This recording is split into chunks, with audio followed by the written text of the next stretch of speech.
Level 1.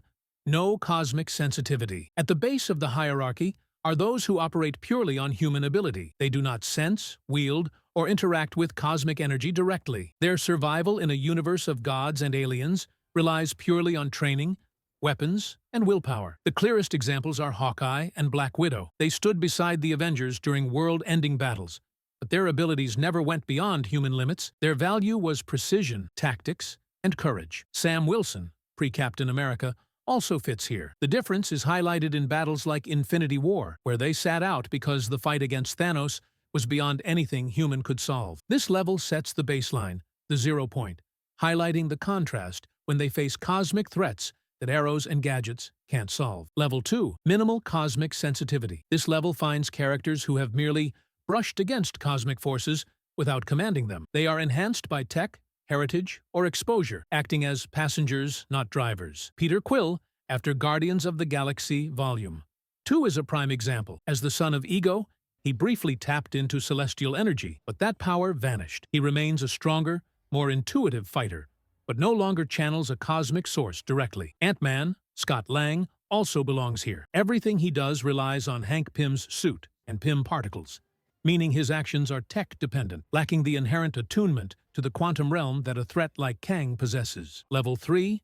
Latent Cosmic Sensitivity. This is where raw, internal potential begins to show. Characters at this stage are not yet in control. Their powers emerge sporadically, triggered by emotion, stress, or instinct, leading to unpredictable results. Kamala Khan, Ms. Marvel, is a classic latent case. Upon discovering her powers through the bangle, they erupted in hard light bursts. Her potential is obvious, but her sensitivity is raw and unrefined. Wanda Maximoff in Age of Ultron also fits here, as her early chaos magic was more about emotional lashing out than shaping reality. The most defining case is America Chavez from Multiverse of Madness. Her universe-crossing portals are one of the most powerful abilities in the MCU, yet she only activates them when terrified, often by accident. Level 4. Trained Cosmic Users. Raw potential has been shaped into consistent, reliable ability. These characters are professionals, using cosmic or mystical forces thanks to discipline, training, and experience. The most obvious example is Doctor Strange. He went from an arrogant surgeon to a disciplined sorcerer, wielding the mirror dimension, the time stone, and complex spells with precision. His sensitivity is trained and sharpened. Captain Marvel, Carol Danvers, is another key figure. Her training and liberation from Kree control allowed her to fully channel Tesseract energy into refined cosmic blasts, capable of piercing armadas. The Eternals also exemplify this, having been designed and trained by Celestials for millennia to wield their abilities with exact precision. The defining trait here is consistency. They can summon and direct cosmic energy at will. Level 5. Exceptional Specialists. The power ceiling begins to bend here. Characters are not just trained, they are exceptional, pushing their abilities into specialized, transcendent realms through intense focus. Wanda Maximoff, now the Scarlet Witch, is the prime example. Her mastery of chaos magic allowed her to sustain an entire false reality in Westview and tear through multiversal defenses, bending cosmic energy to her will on a terrifying scale. Loki, after Season 2, evolved into the god of stories, wielding enough power to literally weave the multiverse into stability from the center of the timelines. Hela from Thor. Ragnarok also belongs here, a specialist in death and destruction, attuned to Asgard's source of power. The Kang variants also fit this niche, with their absolute mastery of time and advanced technology, weaponizing timelines themselves. Level 6.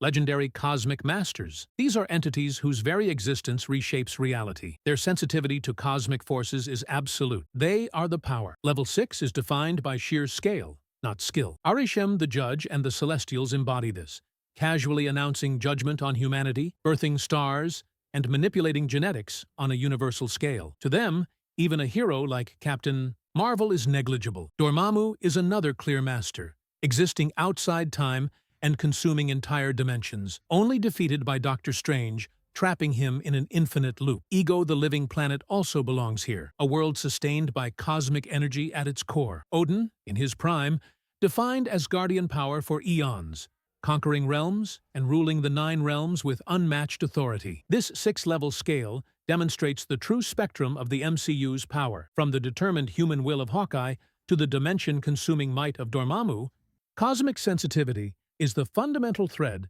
that defines the stakes of the universe. The Masters of the Mystic Arts Guard, Earth. The Masters of the Mystic Arts Guard, Earth, from mystical and interdimensional dangers. An order founded centuries ago by Agamotto, the first Sorcerer Supreme, based at Kamar-Taj and their 3 Sanctum Sanctorums in New York, London, and Hong Kong.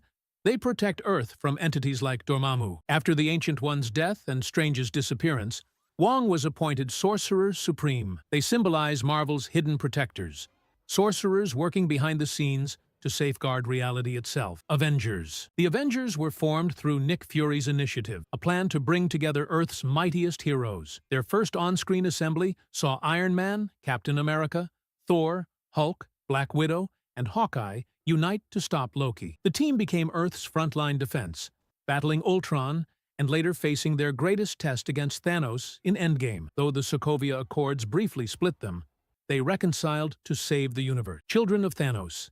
The Black Order. The Black Order were Thanos' most loyal and deadly enforcers, making their MCU debut in Avengers: Infinity War. Ebony Maw, Cull Obsidian, Corvus Glaive, and Proxima Midnight descended on Earth to hunt down the Infinity Stones. Each proved terrifying with unique brute force and weapons, but one by one, they fell in combat, with all 4 being killed by the end of the film. Thunderbolts. The Thunderbolts weren't born from heroism. They were built on lies. Valentina Allegra de Fontaine assembled a squad including Yelena, Bucky, Walker, Ghost, Taskmaster, and Red Guardian for covert, compromised missions. They were forced to confront both their own trauma and Val's manipulations. Illuminati Earth 8381.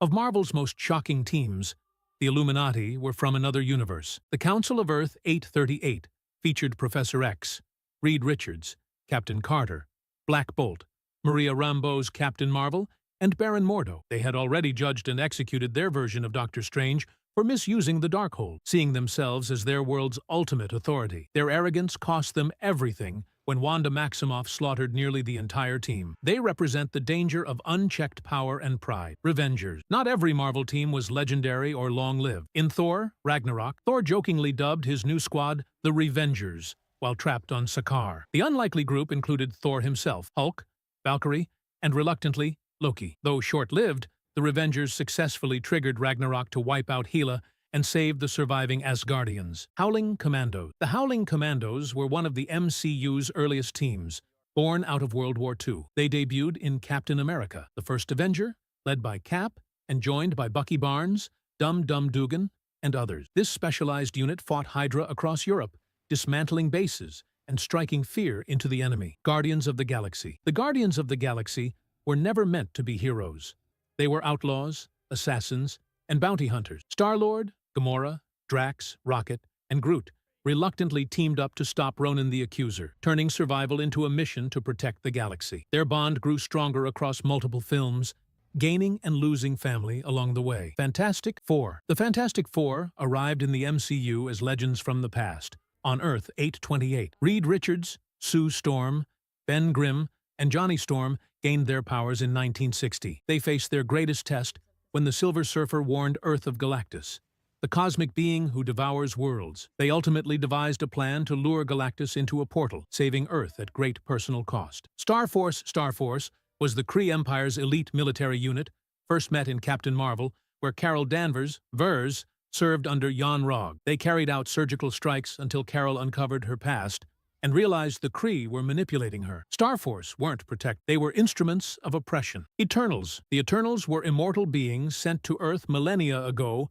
by the celestial Arishem. This team of 10, including Ajak, Icarus, and Circe, guided human civilization and defended it from deviants. The Eternals symbolize the struggle between duty and free will. Defenders. Unlike cosmic heroes, the Defenders were a street-level team born in the shadows of New York. Daredevil, Jessica Jones, Luke Cage, and Iron Fist reluctantly joined forces in their Netflix crossover series to stop the ancient cult known as the Hand. The Defenders represent Marvel's grounded side, flawed heroes who protect their city. Darkhold Cult, Witches of Salem. The Darkhold cult traces its roots back to the Witches of Salem, those who sought forbidden magic. Agatha Harkness, a survivor of the trials, turned against her coven to harness the book's power, which later corrupted Wanda Maximoff. The Darkhold's influence has been a story of corruption. They represent temptation and corruption. Tracksuit Mafia, far from cosmic gods, The tracksuit mafia are street-level thugs who debuted in Hawkeye. Wearing their signature red tracksuits and working under Wilson Fisk, the Kingpin, they clashed with Clint Barton and Kate Bishop. The Executor-class Star Dreadnought. The Executor-class Star Dreadnought, or Superstar Destroyer, was one of the most powerful warships ever conceived and an undisputed symbol of the Imperial fleet. This colossal design was the brainchild of Lyra Wessex, who sought to push starship design even further, adhering to the terror styling philosophy, intimidation through sheer size. Measuring an immense 19,000 meters in length and requiring a staggering 280,730 crew members, its scale was astronomical. To avoid scrutiny from the Imperial Senate, its length was deliberately understated, leading to the widespread but unofficial use of the term Superstar Destroyer. The vessel had noticeable flaws, particularly its unprotected ventral and aft sections, which required a strong starfighter screen to prevent smaller ships from exploiting these blind spots. This vulnerability was tragically revealed at the Battle of Endor, where the Executor was finally destroyed. The Star Dreadnought prototype. Before the full-scale Executor class entered production, there were the Star Dreadnought prototypes. These early experimental designs served as crucial test beds for the advanced technology that would eventually be scaled up. They were never widely deployed and remain largely mysterious in the lore, but their development was essential in paving the way for the massive warships that followed. The Eclipse-class Superstar Destroyer. The Eclipse-class Superstar Destroyer marked a terrifying new generation of Imperial dreadnoughts, serving as the personal flagship of Emperor Palpatine himself. Though slightly shorter than the Executor at 17,500 meters, it packed a far greater mass. The Eclipse was so powerful, it was even used to destroy another Executor-class ship, the Annihilator. With a staggering crew count of 700,000, more than double the Executor's requirement, this ship was a true mobile fortress. Only two were produced, and both met spectacular ends. The original Eclipse was consumed by a titanic force storm, and the Eclipse Dakui was destroyed in a hyperspace collision with the Galaxy Gun. The Sovereign-class Star Dreadnought. The Sovereign-class Star Dreadnought was intended to be a smaller, more streamlined 15,000-meter version of the Eclipse. Like its predecessor, it was also planned to be equipped with a scaled-down superlaser, and the Empire had hoped to build it faster and in greater numbers. However, with the final death of Emperor Palpatine and the fragmentation of the Empire, those plans were ultimately thwarted. The lead ship, Sovereign, was still incomplete, and the class never saw full-scale service. The Allegiance-class battlecruiser. The Allegiance-class battlecruiser is an outlier on this list. At 2,200 meters, it's a heavy star destroyer, slightly bigger than the Imperial class, but significantly smaller than its Superstar Destroyer counterparts. Its design notably lacked underside hangar bays, meaning it relied purely on its advanced firepower. It was armed with 6 heavy turbolaser batteries, making it an upgrade in raw weaponry, but it certainly feels lackluster when stacked against the true dreadnoughts. The Mandator class Dreadnought. The Mandator-class dreadnought line is ancient, with variants predating the Clone Wars and later evolving into the massive Mandator III class, a 12,000-meter weapons platform with shields comparable to the Executor. The line continued with the First Order's Mandator IV-class siege dreadnought at 7,600 meters. This vessel's orbital autocannons were truly fearsome. We saw the Fulminatrix attempt to lay siege to the Resistance base on Dakar before being destroyed by a heroic bombing run. The Mega-class Star Dreadnought. The Mega-class Star Dreadnought, the Supremacy, is arguably the largest ship ever constructed in the galaxy. Supreme Leader Snoke's mobile headquarters measured an astonishing 60 kilometers in width and housed a crew of over 2.2 million. The Supremacy was finally split in two during the Battle of Crete, when Admiral Holdo executed the famous Holdo maneuver, ramming the Radus into it at light speed. The Vengeance-class Star Destroyer. The Vengeance-class Star Destroyer was a unique Executor variant, distinguished by its slender,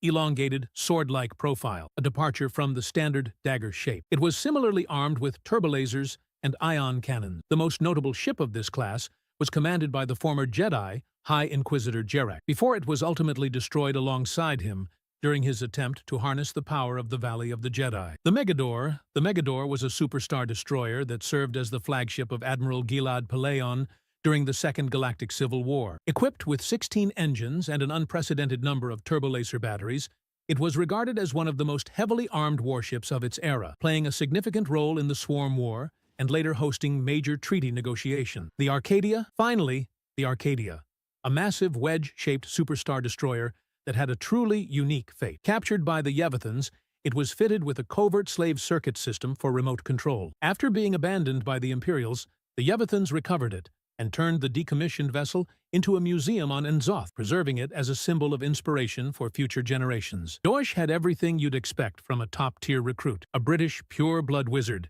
He graduated from Hogwarts with outstanding grades in every single NEWT subject he took, a step above the already grueling exceeds expectations requirement. To get into the Auror office, you needed to ace defense against the dark arts, charms, transfiguration, potions, and herbology. The first time readers meet Dawlish in Order of the Phoenix, he's escorting Cornelius Fudge to confront Dumbledore. He was the Ministry's scapegoat, a reminder of just how stacked the odds were against anyone who wasn't a legend. Tina Goldstein. Tina Goldstein is the underdog who proved herself against one of the most dangerous wizards in history. But what makes her story so fascinating is how easily she could have been overlooked until she found herself standing across from Gellert Grindelwald. Tina, short for Porpentina, was an American half-blood witch who studied at Ilvermorny, the North American equivalent of Hogwarts. She excelled there and, after graduation, joined MACUSA, the Magical Congress of the United States, as an Auror. Her first real test came when Grindelwald was disguised as Percival Grave. When Tina clashed with him,